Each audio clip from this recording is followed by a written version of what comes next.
21학년도 수능특강 강의를 시작해 보겠습니다. 먼저 이제 확률 통계하고 미적분부터 시작을 하는데, 확률 통계 첫 단어는 이제 여러 가지 순열인데, 이제 강의 순서는 먼저 일단은 개념 정리부터 일단 하고요. 개념 정리하고 문제풀이를 좀 끊어서 갈게요. 왜냐면 개념 정리가 아무리 짧아도 그 교과서 강의가 또 있기 때문에 교과서 강의에서 개념 정리를 다시 또 촬영하는 시간이 좀 부족해. 그래서 교과서 강의에서 개념 정리는 수능 특강에서의 개념 정리를 그냥 갖다 붙일 거예요. 여기 개념 정리하고 교과서 개념 정리 다르지 않기 때문에. 그래서 이제 개념 정리는 수능 특강 앞에서도 한번 보내드릴 거고, 교과서 앞에서도 같은 개념 정리를 보내드릴 테니까 부족하신 분들은 개념 정리를 듣고 문제는 이제 한꺼번에 풀어나가도록 하고, 일단 문제는 뭐 하나부터 10까지 하나하나 다 풀도록 합니다. 레벨 3까지. 그리고 이제 내신을 준비하겠지만 어차피 내신에서 수능 특강이 분명히 반영될 가능성이 있기 때문에 반드시 숙제로서 내신 준비 차원에서도 공부를 하시는 게 좋을 거야. 단 수능은 조금 다릅니다. 여태까지 수능에서 이제 수능 특강이 수학에서 많이 반영돼봤자 한 문제 아니면 두 문제, 영어랑 국어랑 좀 차이점이 있다고. 영어 국어는 뭐 지문이 그대로 반영이 되는 반면에 말이지, 수능 특강에서는 봤을 때 유리한 문제가 여태까지 통계상 한 개 아니면 두 개밖에 없어요. 그 요거 같은 경우는 수능 준비를 하는 학생들에 한해서는 선생님이 문제를 따로 보내줄 거야. 꼭 풀어봐야 될 문제들을. 자, 그리고 이제 일단은 좀 감이 이래야 돼. 일단 확통은 여태까지 이제 출제되는 문제의 수준을 보면 이 수능 특강 교재 레벨 수준하고 이제 수능 수준하고 비교를 해보면 말이야, 레벨 2나 레벨 3는 좀 과하다라는 생각이 들어요. 알겠지? 그 레벨 1 정도가 수능에 출제되는 단원인데, 단 예외가 있어. 중복조합 단원은 말이지, 중복조합 단원은 레벨 2, 3까지의 수준을 충분히 소화할 수 있어야 돼. 그래야지 수능 준비를 잘 한다라고 보여지는 거야. 중복조합 단원은 반드시 수능 특강 레벨 2, 3 단원 레벨 수준까지 다 풀 수 있어야 돼. 수능 준비하는 학생. 그리고 이제 내신은 어차피 어느 범위에서 출제된다는 게 뭐 주어질 거니까, 그지? 거기에 맞춰서 공부를 하시면 되겠어. 자, 이제 시작을 해봅니다. 원순열. 자, 이제 첫 시간은 원순열에 대해서만 쭉 정리하고, 그 다음 시간에 중복순열하고 여러 가지 뭐 같은 것이 포함된 순열, 이런 것들 정리해 나갈게. 자, 원순열은 원형으로 배열된다.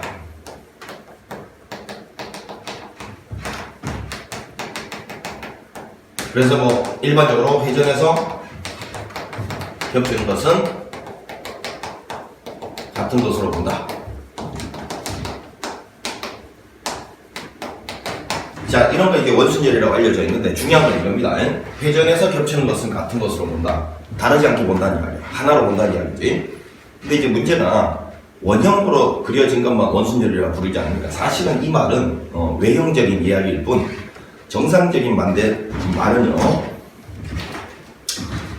이거랑 보통 우리가 직순열이랑 대비해서 이야기를 하잖아. 직순열이라는 게 뭡니까?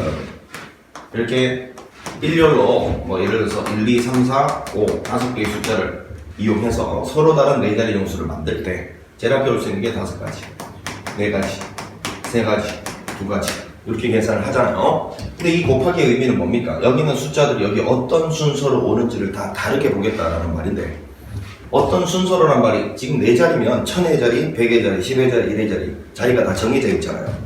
그러니까 그 1000의 자리, 100의 자리, 10의 자리, 1의 자리에 어떤 숫자가 배치되느냐에 따라서 우리는 전체적으로 다른 숫자라고 여긴단 말이지. 맞죠? 그럼 여기 번호가 정해져 있기 때문에 순서가 다르다라는 개념이 들어가 있으면 그걸 직순열이라고 불러요.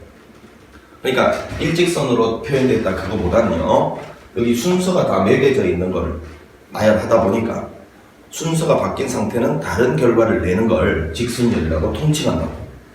일직선으로 생겼다 그 뜻이 아닙니다. 사실은 순서를 내는, 즉 순서가 정해져 있는 자리에다가 나열하는 걸 통칭해서 직순열이라고 부르는데, 뭐 그 반대말은 원순열은 사실은 원형으로 생겼다라기보다는 현재 원순열 위에는 순서가 매겨져 있지 않단 말이야. 그래, 예를 들어서 이런 이야기 있죠. 이렇게 원형에 이제 4명을 앉히는데 1, 2, 3, 4 이 중에서 아무나 하나 골라서 2를 여기다가 먼저 딱 앉히는 방법은 선생님이 딱 한 가지밖에 없다 했어. 그거 왜 그래? 여기 지금 번호가 매겨져 있지 않다고. 그러니까 여기를 2 쓰나 여기를 2 쓰나 여기 2 쓰나 여기 2 쓰나 같은 경우로 취급당한다. 왜? 예를 들어서 여기 2 쓴 거는 오른쪽으로 90도 돌리면 여기 이렇게 만들 수 있잖아요. 결과가 그냥 한 가지라는 이야기야. 맞지? 그래서 경우의 수는 만들어 놓고 난 다음에 그 결과가 몇 가지로 달라지는지만 중요하기 때문에 맞습니까? 어디에 2를 쓰는지 간에 전부 돌리면 요 자리에 오게 만들 수 있기 때문에 4개가 아니라 2를 쓸 수 있는 방법은 한 가지라고 했습니다. 그 이유가 뭡니까? 애초에 이런 자리에 순서가 없었어요. 원순절은. 자, 그래서 이제 직순열하고 원순열의 차이는 그 차이라고 생각하시면 되고, 일단 원순열에 대해서 시작을 해봅니다. 이런 거야. 자, 이제 선생님이 이런 이야기 했지. 4명을 가지고 설명을 해보면, 이 서로 다른 4개의 숫자를 여기다가 기입을 해서 그 결과가 달라지게 만들 수 있는 방법이 몇 가지냐. 그게 원순열의 가지수를 구하라는 말의 의미야. 그럼 일단은 이게 사람이라고 생각을 하면 선생님이 수행평가를 냈다고 생각하라 했지. 예를 들어서 철수영이, 영수, 영철이가 있다 치면 걔들한테 선생님이 이 종이를 나눠주고 각각 니네 이름을 여기다가 썼을 때 몇 가지로 달라지는지를 수행평가로 제작을 해오라 했다 치자. 그러면 영희는 뭐 자기 이름 먼저 쓸 거고 영철이는 또 자기 이름부터 먼저 쓸 거 아니야. 하고자 하는 말은 이 넷 중에서 어떤 놈을 여기다가 먼저 쓰든지 간에 결과는 변하지 않는다 했어. 만들어진 결과는 다 수행평가를 숙제를 제대로 했다면 다 똑같겠지. 그래서 여기는 이 1, 2, 3, 4 중에서 예를 들어서 내가 1번을 갖다가 골랐다. 그 1번을 여기다가 쓸 수 있는 방법은 한 가지밖에 없다고 좀 전에 이야기를 했지. 그래서 1번을 여기 썼어. 자, 그런데 저 1번을 갖다가 쓰고 난 다음에는 자리가 결정된단 말이야. 이제 더 이상 원순열이 아니게 돼. 우리 요 상황을 원순열 깨기라고 표현하자라고 했어요. 원순열이 깨져버려. 왜? 잘 보면 1이라는 게 자리를 잡고 있잖아. 그럼 예를 들어서 그 다음 상태에서 2라는 사람이 여기 앉을 때 하고 여기 앉을 때 하고 여기 앉을 때 하고 경우가 간이 다르잖아. 왜 다르니? 1이 기준을 잡고 있잖아. 얘는 1 오른쪽 1 왼쪽 1 입장에서 그걸 봤을 때 1 멀리 떨어진 2 세 자리가 전부 다른 자리가 된다는 걸 알 수 있어요. 그러면 이 4명 중에서 먼저 한 명을 앉히는 이런 목적은 더 이상 원순열이 아니게 만들어버리고 직순열로 만들어버리고 직순열에는 세 자리에다가 이 세 숫자를 나열하는 방법이 정해져 있잖아요. 3팩토리얼 아닙니까? 이렇게 원순열이 아니게 만들면 그 다음부터는 처리가 일사천리단 말이야. 먼저 한 명을 앉히는 목적이 거기에 있다는 걸 명심하시고, 자, 그럼 이제 결론은 이겁니다.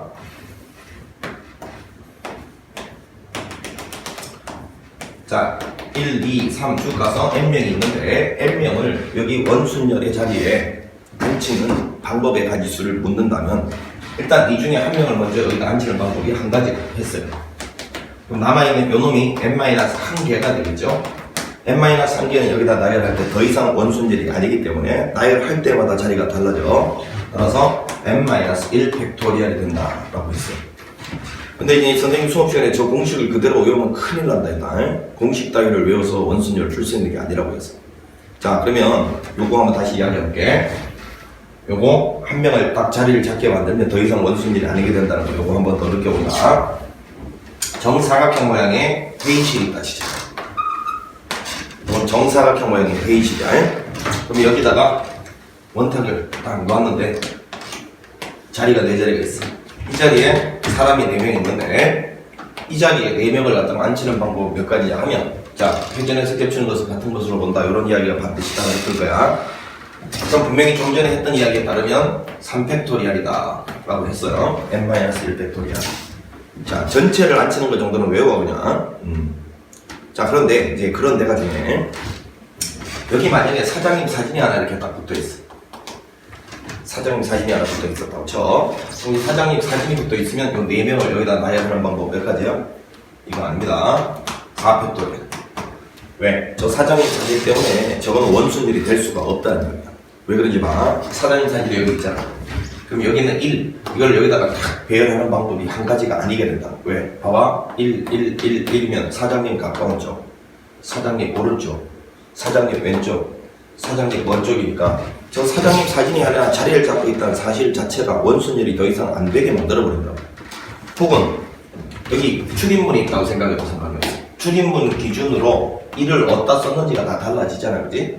그럼 말하자면 여기서 어떤 하나를 여기다 배치하는 이런 행동이 사실은 이런 행동이 이놈이 이런 사장님 사진이나 아니면 출입구, 출입문 이런 역할을 하게 돼버린다는 거야.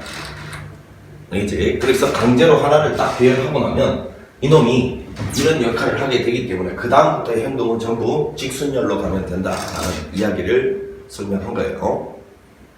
이해가 되지? 오케이. 자, 그러면 일단 이제 원순열은 이런 거다라고 했으니까 원칙이 있습니다. 첫 번째, 일단 하나를 앉혀서 원순열 깨기. 원순열 깨기는 더 이상 원순열 아니게 만든다. 이런 말이지. 자, 이제 두 번째가 중요한데, 자, 세 번째부터 쓸게. 제한 조건이 많이 받는.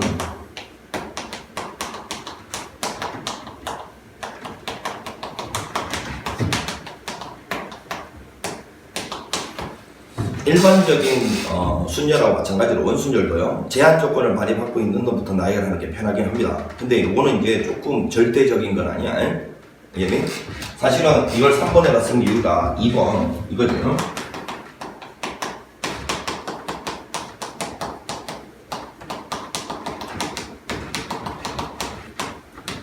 사실은 이거 2번, 3번은 문제에 따라서 좀 순서가 뒤바뀐다는 걸 이해해야 돼. 절대적인 건 아니야. 자, 무슨 소리냐면 어떤 걸 내가 먼저 배치를 한다라는 상황에서 제한 조건이 많은 놈을 갖다가 일단 배치를 먼저 했다 했잖아요. 근데 그 상황에서 그걸 배치를 하고 나니까 그 다음에 생각해야 될 경우의 수가 너무 많아진다, 이런 상황이 벌어질 수도 있잖아, 그지? 제한 조건을 많은 걸 먼저 나열했어. 그랬더니만 그 뒤로 생각해야 될 게 너무 많아져. 그럴 때는 오히려 제한 조건보다도 경우의 수가 너무 많아지는 거는 피해야 된다는 거예요. 경우의 수가 적어지는 것부터 먼저 나열을 하는 게 훨씬 원순열은 계산하는 게 편하다.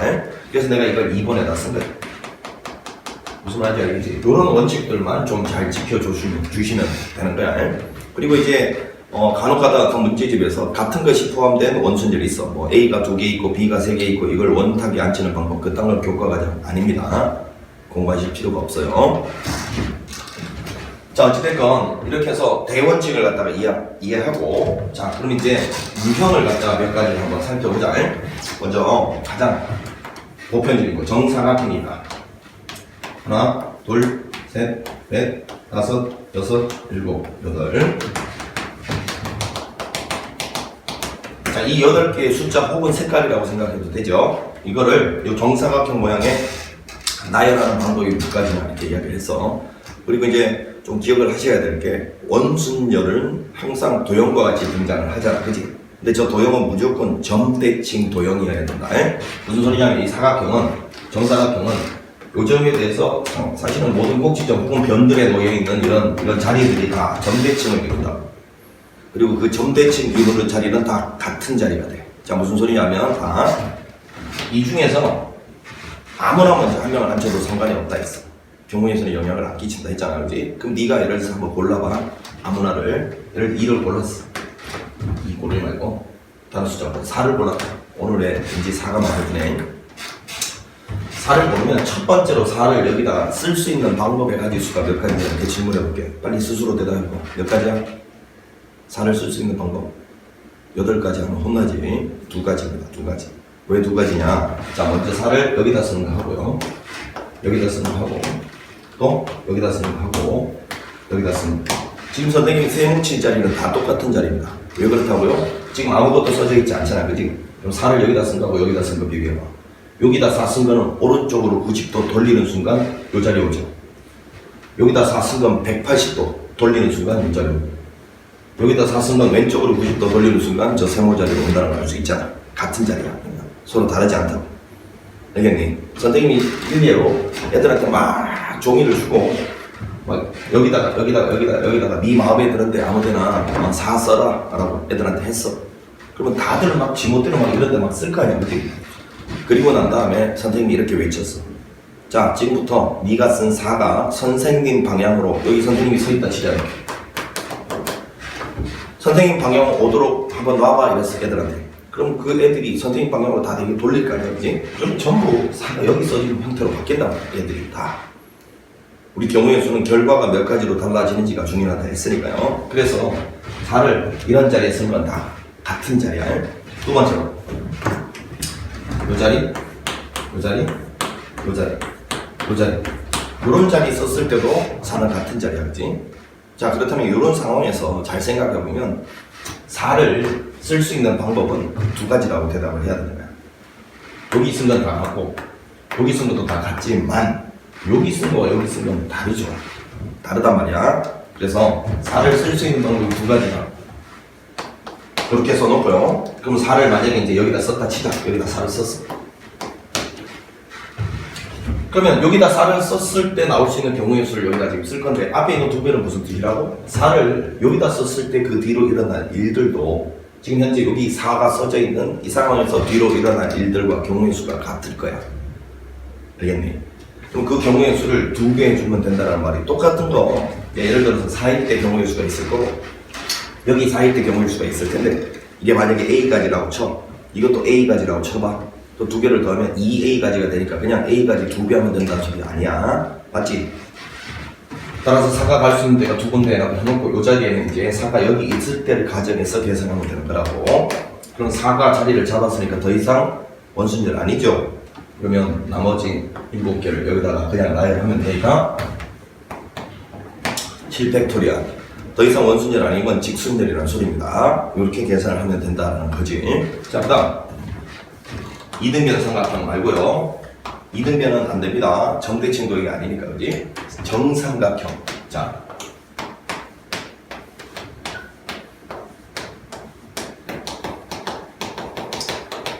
자, 이랬을 때 이 정삼각형 위에 6개의 숫자를 나열하는 방법도 마찬가지. 뭐, 예를 들어서 3이라는 숫자를 먼저 골랐다. 아무나 먼저 골랐는데, 그럼 요 자리하고, 요 자리하고, 요 자리는 같은 자리고요.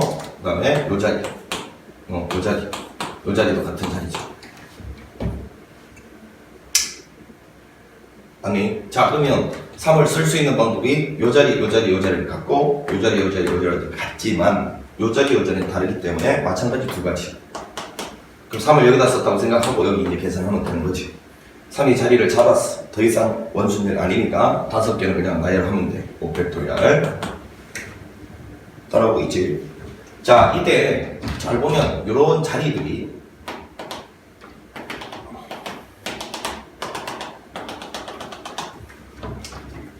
요런 자리들이 사실은 이제 뭡니까 이제 대칭의 중심이라고 부르는 요 놈을 통해서 이제 보면 정대칭 자리에 있는 놈들이 다 같은 자리라는 걸 알 수 있어. 이런 자리들. 자, 근데 이제 여기를 정대칭 자리라고 하는데 요 자리는 지금 현재 이 두 가지 예를 보면 절대 지금 사람이나 색깔을 지금 칠할 수가 없는 상황이었었지. 요거에 대비해서 자리만 보자.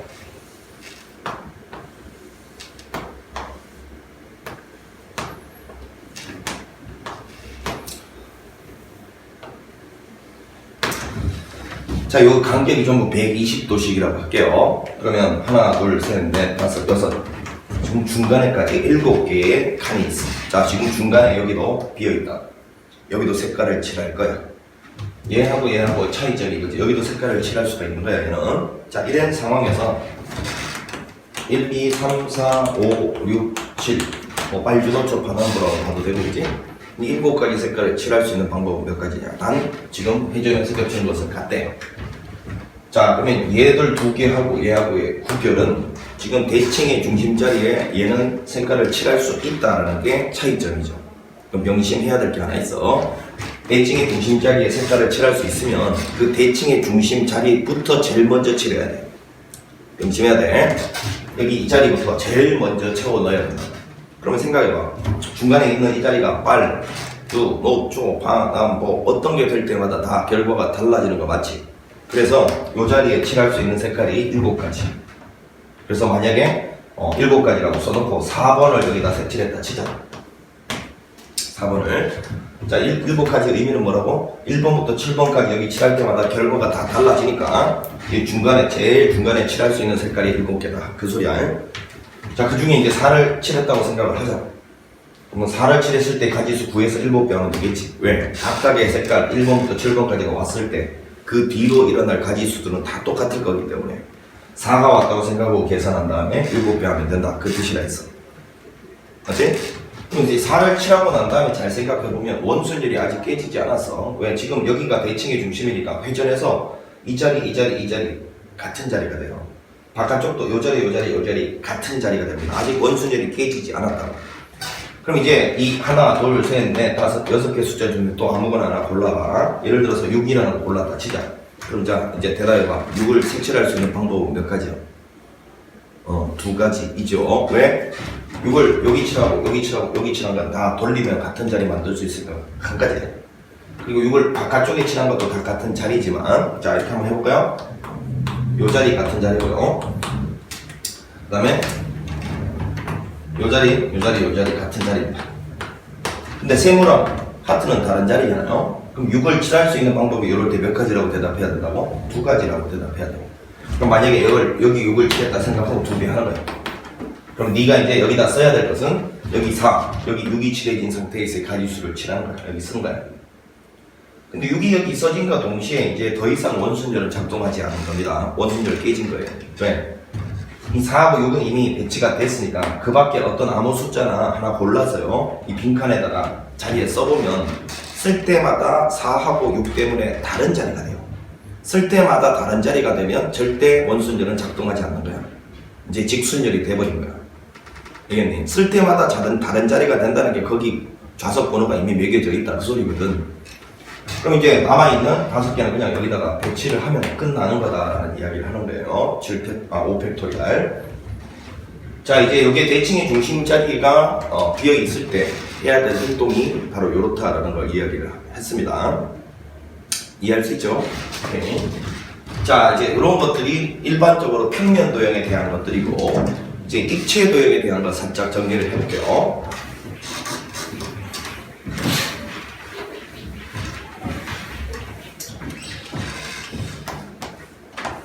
자, 이제 정육면체다라고 칩시다. 말 그대로 정육면체는 6개의 면이 정사각형 모양의 합동인 도형으로 이루어져 있으니까 구별이 안 갑니다, 지금. 이 상태에 1, 2, 3, 4, 5, 6이라는 이런 6개의 숫자 혹은 색깔을 갖다가 기입을 했을 때 달라질 수 있는 결과가 항상 경우의 수는 결과가 몇 가지로 달라지는지만 중요하다 했어요. 이걸 여기다 기입을 했을 때 몇 가지의 결과가 나올 수 있는가? 다른 결과가 몇 가지 나올 수 있냐? 이게 이제 경우의 수 가지수를 구하는 거야. 그럼 생각해봐. 이것도 아무 숫자나 뭐나 골라. 3을 내가 골랐어. 그럼 여기 지금 아무것도 써져 있지 않다. 그러면 3을 저기다 쓸 수 있는 방법 몇 가지야?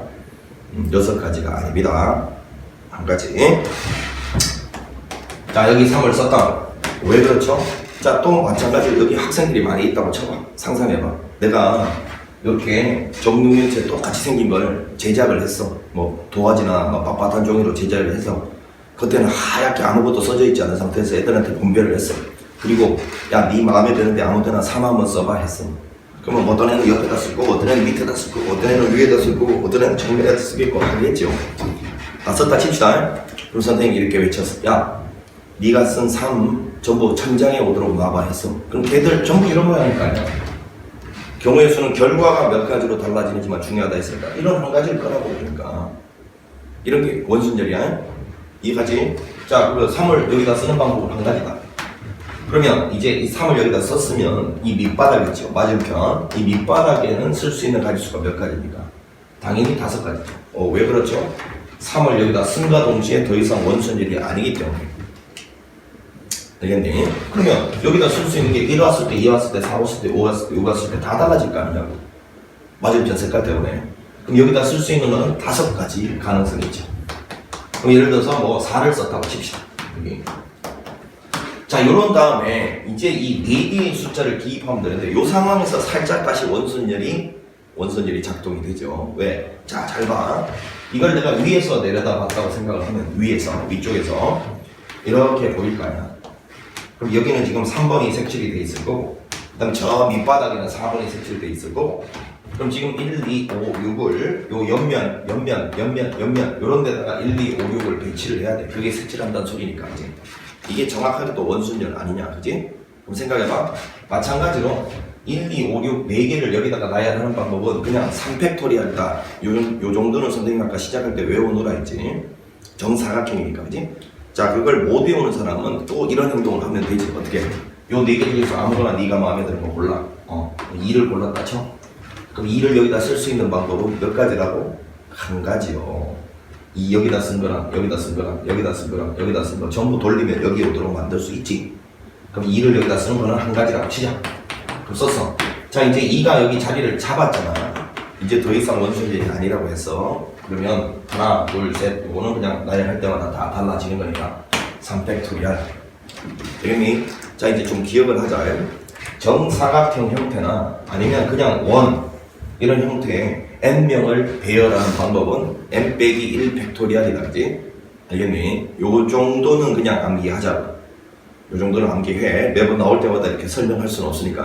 자, 원형 그리고 정사각형일 때만이야. 단반대 원형이나 정사각형 형태에서 서로 다른 n명을 배열할 때는 n-1 팩토리얼 기억하자.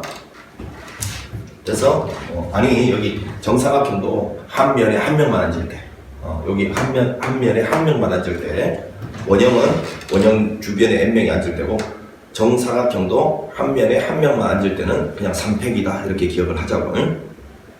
기억했니? 분명히 정사각형은 한 면에 한 명만 앉을 때 그게 3팩 된다 해서 2명씩 갖고 그러면 달라. 자, 어찌됐건 정육면체는 이렇고요. 이제 지름육면체 해봐야지. 자, 잘 봐.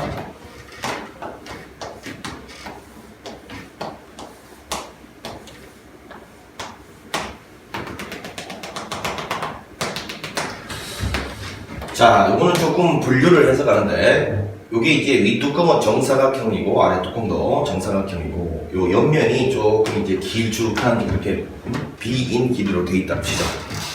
그럼 요런 거 할 때는 선생님이 어떻게 하라 그랬냐면 사실은 요런 거 할 때는 분류를 해서 가도 되는데 자, 이거부터 한번 기억을 해보자.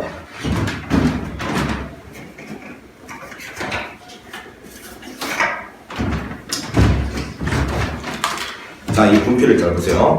여기다가 내가 노란색을 이렇게 칠했습니다. 지금 이게 노란색이에요, 노란색.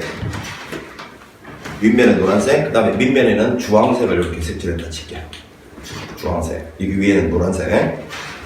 그리고 하나의 분필은 오히려 윗면에 주황색을 색칠하고요. 그 다음에 이 아랫면에 노란색을 색칠했다 칩시다. 이렇게. 그러면 아까는 위에가 노란색이고 밑에가 주황색이었고 이번에는 위에가 주황색이고 밑에가 노란색인데 자, 물어볼게. 이 두 개가 완전히 똑같은 분필이었는 상태에서 내가 칠을 이렇게 했단 말이야. 지금 현재 이 두 개의 분필 다른 분필이야 같은 분필이야? 이거 두 개 똑같은 거죠. 왜? 봐봐. 이렇게 돼 있는 걸 이렇게 바꾸면 이렇게 돌리면 이거 두 개 어떻게 구별이 가냐고. 지금 경우의 수는 이런 거야. 만들어 놓고 난 다음에 이 결과가 두 개가 다르냐 이걸 따지는 게 경우의 수라고. 똑같잖아. 여기 노란 거 칠하고 여기 주황색 칠하는 애초에 똑같은 분필에 대해서 말이다. 여기는 주황색, 여기는 노란색이면 이게 어떻게 다른 분필이냐고. 이렇게 돌리기만 하면 이거 똑같은 분필인데 이럴 때는 이거 두 개를 한 가지라고 생각한단 말이야. 아시겠어? 오케이. 자, 그래서 이때는 지금 이 윗뚜껑하고 이 아랫뚜껑부터 자, 이게 지금 색깔이 1, 2, 3, 4, 5, 6이라 치면요 이 윗뚜껑, 아랫뚜껑에 색칠할 두 개의 색부터 먼저 결정을 해주는 거야. 그걸 뭐라고 그러니? 이 6개 중에서 두 개를 고른다. 이렇게 생각하면 되겠죠? 예를 들어서 요거를 골랐다 칩시다. 3하고 3. 그럼 내가 묻는다 이제. 아까 좀 전에 했던 행동이 이제 여기서부터 발휘가 돼야 돼.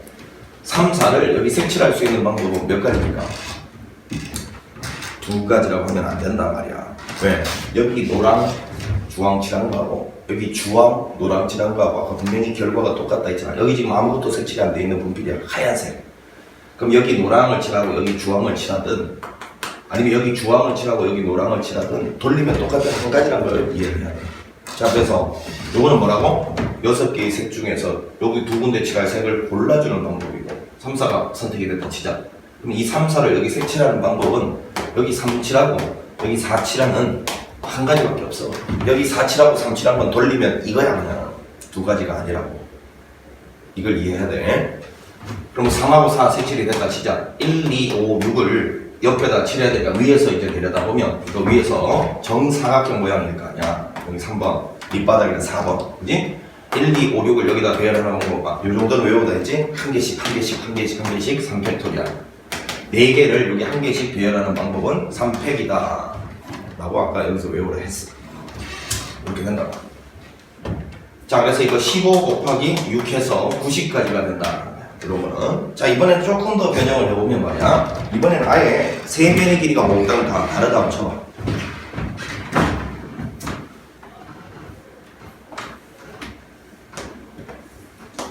이게 A고 이게 B고 이게 C라고 쳐봅시다. 자, 이렇게 돼 있는 상태에서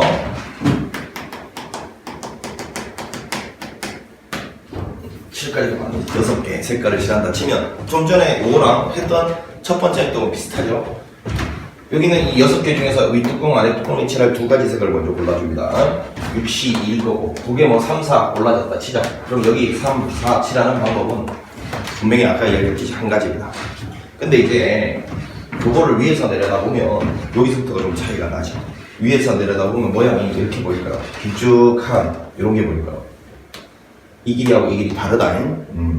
여기는 지금 3번이 색칠되어 있고 여기는 요건 직사각형인 거지. 그러니까 여기에다가 1, 2, 5, 6을 칠하는 방법은 조금 달라. 조심해야 돼.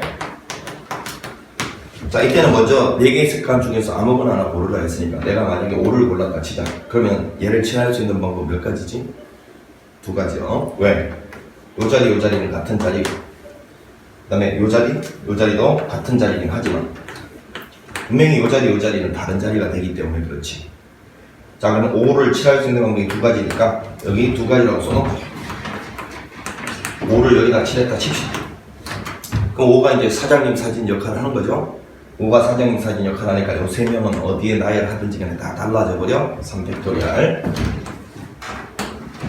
자, 이렇게 세 변의 길이가 몽땅 다른 직육면체 같은 경우는 이와 같은 방식을 써준다라는 거고. 자, 이제 요거를 바탕으로 수능 기출 문제 하나 보고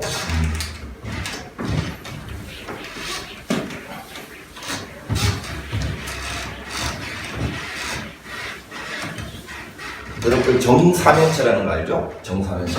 자, 이렇게 생긴 정사면체를 칩시다.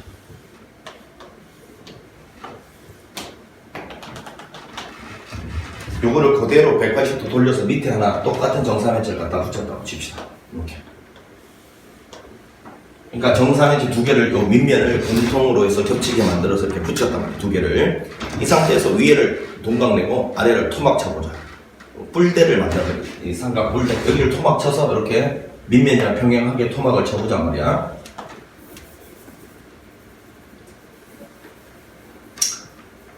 요런 형태가 생길 거고 아래쪽에도 토막을 그대로 한번 쳐보자.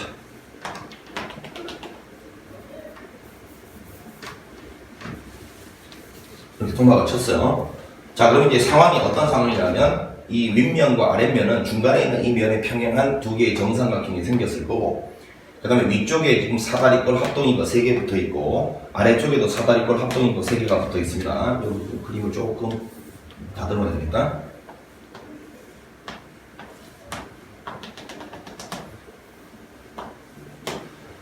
자, 이렇게 해서 면이 총 합쳐서 8면이 생겼죠. 윗면, 아래면, 위쪽에 3개의 면, 아래쪽에 3개의 면. 위쪽 면과 아래쪽 면은 다 합동인 사다리꼴이라고 했습니다. 그럼 여기다가 1, 2, 3, 4, 5, 6, 7, 8 8개의 색깔을 적어넣는 방법은 교과서에서 배웠던 이런 걸 그대로 뺏긴 수능 기출 문제라고요. 제일 먼저 윗뚜껑, 아랫뚜껑부터 처리하기 위해서요. 8개 중에서 2개의 색깔을 골라요. 3, 4를 골랐다 치자. 마찬가지로 3, 4를 여기다 적어 넣는 방법 지금 아무것도 써져 있지 않아요. 여기 3, 여기 4 이렇게 적어 넣는 한 가지밖에 없어. 왜? 여기 4, 여기 3은 뒤집으면 아까 그거야. 그래서 한 가지라고. 응? 자, 그래서 굳이 쓰자면 한 가지고 3, 4 적어 넣었어요. 그럼 이제 아직 원순율이 깨지지 않았기 때문에 뭐 숫자 5를 하나 골랐다 치자. 5. 그럼 이 5를 쓸 수 있는 방법은 몇 가지일까? 빨리 생각해봐. 몇 가지? 두 가지요. 어떻게? 5를 여기다 쓴 거하고 여기다 쓴 거하고 저 뒤에 있는 여기다 쓴 거. 자, 위쪽에 쓴 거는 돌아가면서 합동인 사다리 꼴이니까 딱딱딱 돌리면 다 같은 자리야. 위쪽에 쓴 거. 그리고 또 아래쪽에 쓴 거 있잖아. 아래쪽에. 여기다 쓴 거하고 여기다 쓴 거하고 여기다 쓴 거. 아래쪽 사다리 꼴에 쓴 것도 다 같은 자리지만 위쪽에 썼느냐 아래쪽에 썼느냐는 분명히 다르죠. 왜요? 5를 여기다 썼다. 그러면 3에 가까운 쪽이고 5를 여기다 쓰면 4에 가까운 쪽이니까 같아질 수가 없잖아. 요럴 때 그럼 5를 쓸 수 있는 방법은 위쪽 둘레 쓰느냐 아래쪽 둘레 쓰느냐 이렇게 두 가지란 말이지. 그럼 5를 여기다 썼다 치자. 이렇게. 그럼 저 5 때문에 다른 숫자 아무거나 한번 적어봐요. 무조건 위치가 다 달라집니다. 얘가 사장님 사진 역할을 하는 거야. 따라서 나머지는 그냥 나열하면 끝이라고. 자, 하나, 둘, 셋, 넷, 다섯 개, 500꼴이요. 자, 이렇게 계산하면 되는 게 입체 원순열의 의미다. 되겠지? 오케이. 자, 이렇게 해서 이제 우리가 간단하게나마 평면 도형에서의 원순열과 간단하게나마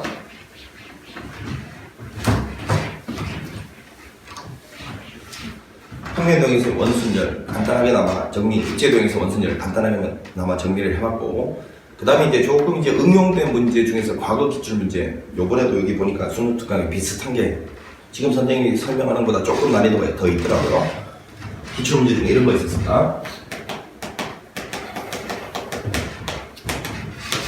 자, 이거를 원탁에 배열을 하는데 회전해서 겹치는 것은 같은 것으로 보는데 마주 보는 숫자의 합이 같아지도록 배열하라. 그런 문제 있었어요.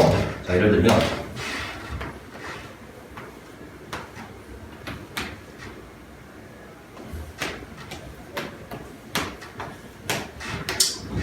자, 이렇게 8개 마주보는 숫자의 합이 같아지도록 배열하는 방법이 몇 가지냐 했는데 마찬가지 이럴 때도 네가 보니까 자, 이렇게 두 개 넣으면 9가 되죠? 9 선생님이 지금 연결해놓은 두 숫자끼리 마주보도록 배열하라는 소리거든 지금. 그지? 그러면 이때도 그냥 네가 마음에 드는 어떤 숫자부터 먼저 앉히자. 예를 들어서 네가 뭐 3이라는 게 마음에 들었어. 자, 이제 대답할 수 있겠지. 3을 아무것도 지금 써져 있지 않다. 이 상태에서 3을 쓰는 방법은 한 가지밖에 없다 했어. 그럼 3을 여기다 썼어. 한 가지. 그러면 3 맞은편에는 100% 누가 와야 돼? 6이 와야 되죠. 6. 100%라는 말이 뭡니까? 한 가지. 무조건 6이 여기 딱 써져야 된다는 말. 한 가지. 그럼 3하고 6은 이렇게 날아갔어요. 이해하니? 자, 그런데 중요한 건 이때부터야. 3하고 6이 자리를 잡았잖아. 그럼 더 이상 원순열이 아니란 말이야. 이제 어떤 숫자를 어디에 나열하든지 간에 다 달라지는 거야. 그러면 예를 들어서 4를 내가 이제 몰라서 4를 쓸 수 있는 방법은 몇 가지라고? 6가지요. 하나, 둘, 셋, 넷, 다섯, 여섯. 어디 쓰든지 간에 다 달라져. 그럼 4를 여기다 썼다고 생각하고 6개 하나 할 거야. 4 맞은편은 100% 5가 와야 되니까요. 5를 여기다 쓰는 방법은 한 가지. 100%면 빼도록도 못한다는 이야기니까 그냥 한 가지. 자, 이제 이렇게 해야 되고 이제 7을 한번 놔. 7은 네 군데 갈 수 있네요. 7이 왔다 칩시다. 그럼 7 맞은편에는 100% 2가 와야 되니까 2를 여기다 쓰는 방법은 한 가지밖에 없을 거고, 이제 남아있는 1, 8은요 여기다 그냥 자유롭게 배치하면 되니까 2, 100%야 이렇게 가면 된다라고. 되겠지? 자, 그래서 전체적으로 원순열은 이런 느낌이지. 하나를 갖다가 일단 먼저 배치를 해서 더 이상 원순열 아니게 만드는 게 중요하다. 자, 이런 느낌 이해합니까? 오케이. 자, 이 정도 개념 정리를 하고요. 그 다음에 나머지는 문제를 갖다가 일단 풀면서 추가적으로 문제 개념 정리를 해 나가면 되겠어요. 기본적으로 일단 이 정도를 알고 있으면 될 것 같아. 그래서 개념 정리는 이 정도로 원순열 마치고요. 잠시 쉬었다가 중복 순열과 그 다음에 같은 것이 포함된 순열 이런 거 개념 정리를 좀 하고요. 그 다음에 문제풀이는 원순열부터 쭉 한꺼번에 레벨 3까지 중간중간에 끊어가면서 물론 할 거예요. 나가도록 하겠습니다. 다시 한번 이야기한다. 수학은 역시 끈기와 인내입니다. 수고했습니다.